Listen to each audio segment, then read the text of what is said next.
Bienvenue dans le Feel Better Podcast. Je m'appelle Colline et mon but est de créer une communauté au sein de laquelle on prône l'amour de soi et l'épanouissement personnel.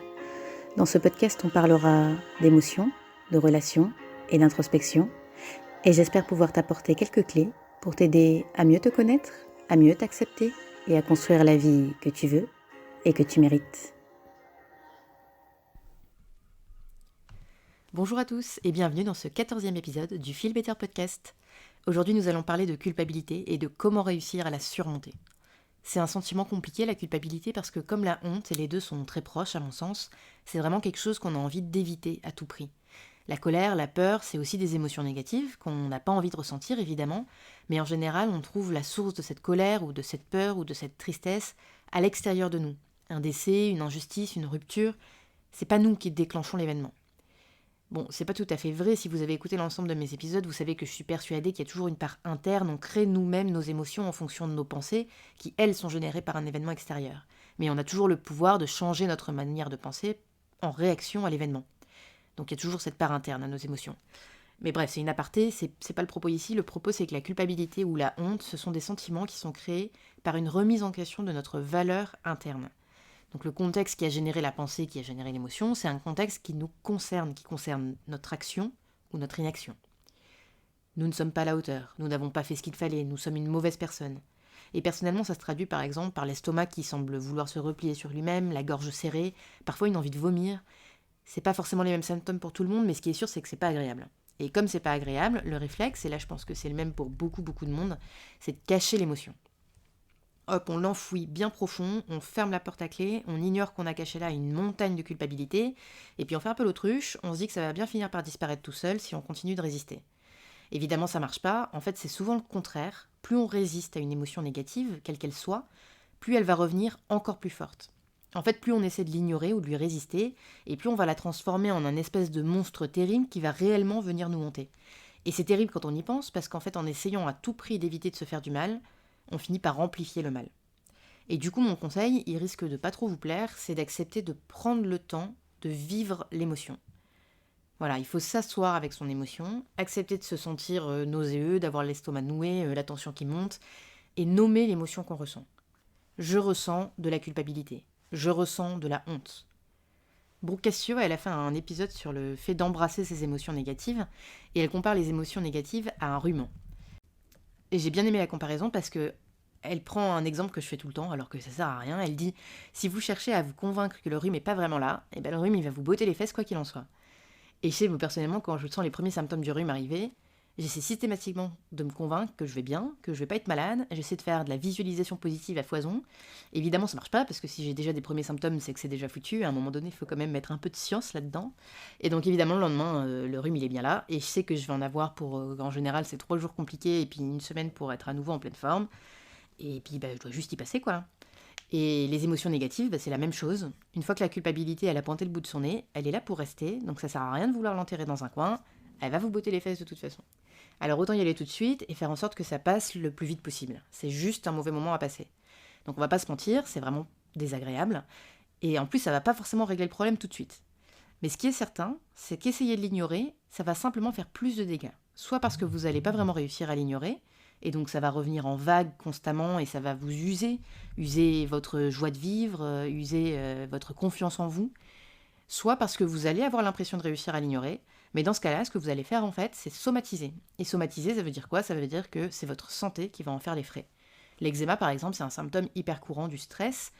Moi, j'en ai fait beaucoup personnellement quand j'étais jeune, mais ça peut aussi se traduire par des maux de ventre, des migraines, etc. Votre corps, il va réexprimer ce que vous avez voulu enfouir au fond de lui. Donc oui, il faut vivre et il faut exprimer sa culpabilité si on veut rester sain, à la fois mentalement et à la fois physiquement. Et en fait, il faut vivre et exprimer absolument toutes ses émotions. C'est pas que la culpabilité. Les émotions, c'est fait pour être ressenties, qu'elles soient positives ou négatives. La bonne nouvelle, c'est que ça s'apprend. Et la seule chose à faire pour ça, c'est de s'exercer. La deuxième chose qui est sûre, c'est que le seul moyen de comprendre d'où vient votre culpabilité, c'est de passer par le ressenti. Et en ressentant, vous allez tirer la ficelle pour comprendre quelle est la pensée qui vous fait ressentir la culpabilité. Vous ne pouvez pas le faire si vous essayez d'ignorer le ressenti. C'est vraiment lorsque vous vous posez, que vous laissez l'émotion vous envahir en essayant à la fois de ne pas résister et en même temps de ne pas vous laisser submerger au point de perdre son sang-froid et de passer ses nerfs sur quelqu'un d'autre, c'est pas le but. Mais le but, c'est vraiment d'identifier ce qui se passe dans votre corps. Quels sont les symptômes physiques que je ressens? Quelle est cette émotion? À quoi est-ce que je suis en train de penser quand l'émotion m'envahit? Est-ce que c'est causé par la pensée d'une personne, d'un événement, d'un contexte particulier? Et ensuite, on tire la ficelle. Donc, ok, c'est quand je pense à cette personne, pourquoi? Et puis, on va continuer à se poser des pourquoi à chaque étape. Donc, si c'est une personne, c'est parce que je pense lui avoir fait du mal. Ok, pourquoi? Et puis voilà, pourquoi? Et c'est comme ça qu'on arrive à la cause racine de l'émotion. Et quand vous identifiez cette pensée racine, la première chose à faire, c'est d'essayer de la transformer. Et ça va être plus ou moins facile en fonction du degré de culpabilité que vous ressentez. Par exemple, si vous êtes quelqu'un qui a tendance à vouloir faire plaisir à tout le monde, vous dites toujours oui, vous avez du mal à poser vos limites, le jour où vous allez essayer de poser vos limites pour la première fois, il y a de fortes chances que vous vous sentiez coupable, parce que vous avez peur de vexer, de laisser tomber, de blesser, peut-être d'être moins aimé aussi. Mais au fond de vous, vous savez pourquoi vous posez ces limites. Vous savez que c'est pour votre bien-être mental, et savoir ça, ça permet d'aider à transformer sa pensée par exemple, de j'ai pas rendu service, ça fait de moi une mauvaise personne, à prendre soin de moi, de ma santé physique et mentale, ça me permettra de mieux prendre soin des autres lorsqu'ils en ont réellement besoin. Donc en fait, il y a une conviction initiale qui devient un outil d'aide à la transformation. C'est un peu votre bouée de sauvetage. Si vous savez pourquoi vous faites quelque chose, il faut utiliser ce pourquoi pour faire évoluer votre schéma de pensée. Ça ne veut pas dire que c'est facile, mais ça aide définitivement de savoir pourquoi vous faites quelque chose. La plus grande difficulté, je crois, c'est lorsqu'on commence à se persuader qu'on est réellement, au fond de nous, une mauvaise personne. On fait quelque chose de mauvais et donc on considère qu'on est une mauvaise personne. On confond l'action avec l'être. Or, nous sommes tous à la fois lumière et ombre, c'est jamais tout blanc ou tout noir. On a tous fait des choses dont on n'est pas fier, on a tous blessé des gens par nos paroles ou nos actes, parce qu'on n'est pas toujours dans un bon jour, parce qu'on ne peut pas toujours anticiper la réaction des gens, parce que parfois les circonstances de la vie nous mettent dans des situations complexes qu'il est bien plus facile de juger de l'extérieur que de vivre de l'intérieur. Une mauvaise action, ça fait pas de vous une mauvaise personne. Ça fait simplement de vous un être humain. Peu importe les secrets que vous portez, les blessures que vous avez, vous êtes simplement humain. Mais la difficulté quand on est convaincu d'être une mauvaise personne, c'est que lorsqu'on arrive à la cause racine de l'émotion, on a du mal à transformer le scénario dans notre tête, parce que notre pourquoi, c'est qu'on est une mauvaise personne. Et dans ce cas-là, et dans tous les cas en fait, mais vraiment dans ce cas-là, c'est vraiment important, reconnaître son émotion, se l'exprimer à soi-même, ça permet d'abord de la désacraliser, parce qu'elle a moins d'importance une fois qu'elle est exprimée simplement à soi-même pour commencer, et ensuite, et c'est là que c'est important, ça permet de l'exprimer à quelqu'un d'autre. Parce que souvent, tant qu'on résiste, on l'a dit, on fait de l'émotion une espèce de monstre imposant et terrifiant, et on a tendance à penser que si on partage ça avec n'importe qui, on va être jugé, on va perdre de la valeur, on va perdre de l'amour, et on a une peur bleue du coup de se confier. Et en arrivant à accepter l'émotion que l'on ressent, soi-même dans un premier temps, on s'autorise déjà à s'ouvrir un peu. Et ça, c'est déjà un pas vers la guérison. Et ça m'amène au point suivant, qui est de savoir bien s'entourer.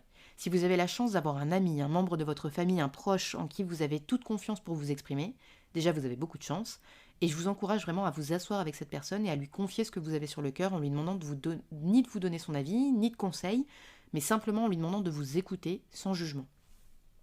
Parce que souvent partager ce qu'on a au fond de nous, ce fardeau qu'on porte, c'est comme si on le déposait. Parler, s'exprimer en sentant qu'on n'est pas jugé, c'est extrêmement libérateur. Si vous recevez en retour des marques d'amour et de soutien, c'est là que vous avez commencé à ressentir de la compassion pour vous-même. Et la compassion, à mon sens, c'est ce qui permet de surmonter le sentiment de culpabilité et de honte. S'offrir de la compassion, c'est reconnaître qu'on a des failles, qu'on n'est pas parfait, qu'on fait des erreurs, mais que ça ne remet pas en question notre valeur. Ça ne fait pas de nous des êtres mauvais, ça ne fait pas de nous des êtres indignes d'être aimés. S'apporter de la compassion, c'est s'apporter de l'amour. Donc vraiment s'exprimer à quelqu'un en qui vous avez confiance, c'est vraiment quelque chose à faire, mais attention, ça doit vraiment être quelqu'un que vous savez capable à la fois de bienveillance et d'écoute passive. Si vous vous confiez à quelqu'un qui n'est pas capable de recevoir ce que vous lui confiez, vous risquez d'obtenir l'effet inverse, de vous sentir jugé et d'aggraver du coup le phénomène. Et si jamais ça vous arrive, j'aimerais rajouter quand même que la façon dont la personne en face de vous réagit, c'est pas dans votre contrôle, et ça dépend pas de vous en fait, ça dépend de son prisme à elle et de ses propres blessures, et du coup ça a toujours plus rapport avec elle-même qu'avec vous.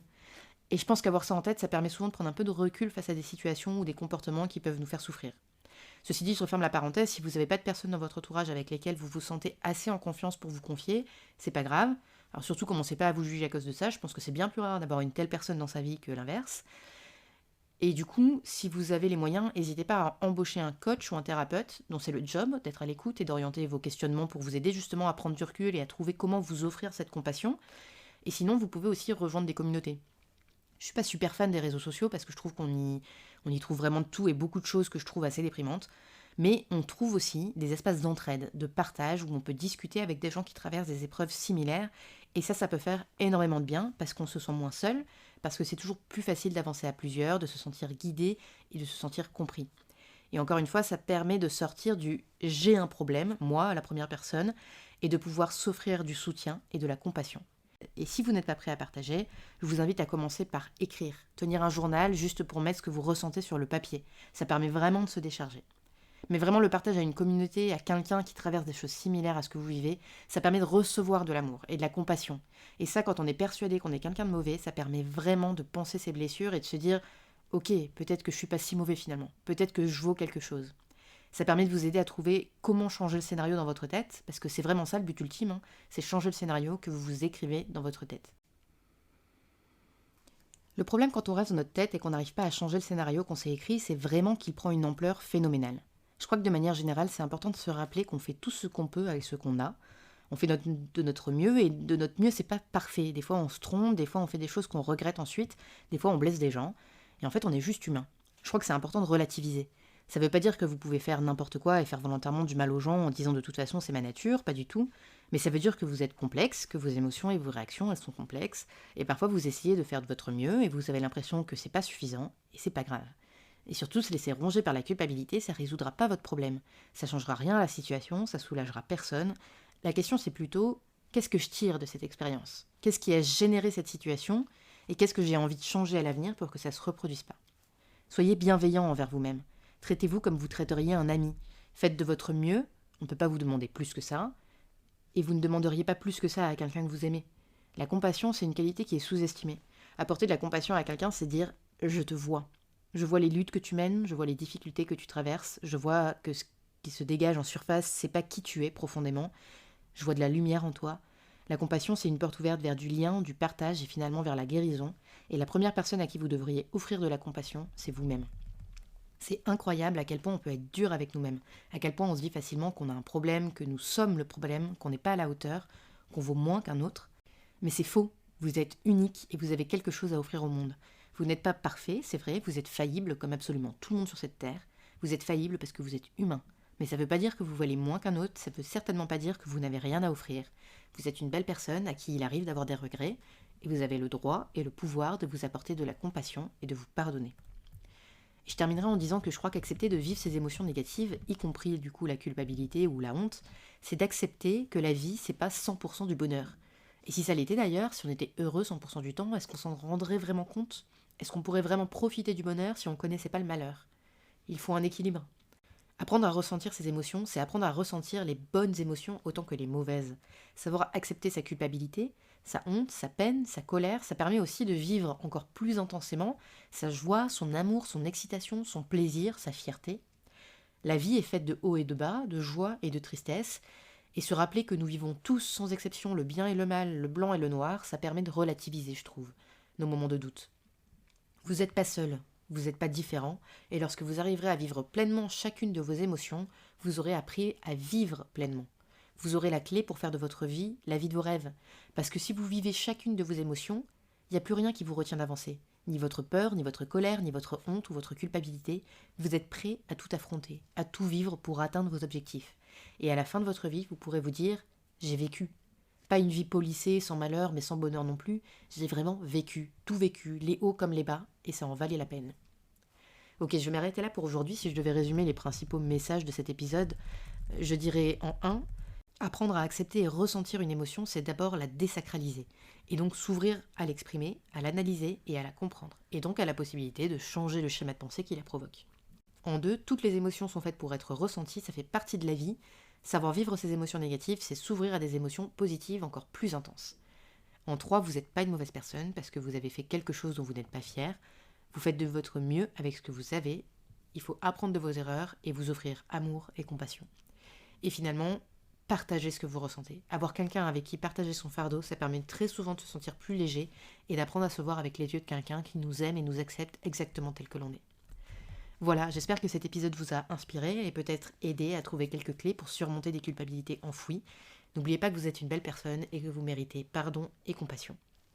Si vous avez aimé cet épisode, n'hésitez pas à vous abonner et à laisser un petit commentaire directement sur la plateforme d'écoute que vous avez choisie. Si ça vous intéresse de rejoindre la communauté, vous pouvez cliquer sur le lien dans la description de l'épisode.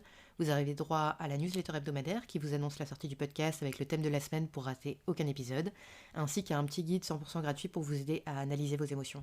Vous pouvez également me suivre sur la page Insta de la Feel Better Community. En attendant, moi je vous dis à la semaine prochaine, je vous embrasse, prenez soin de vous et à bientôt.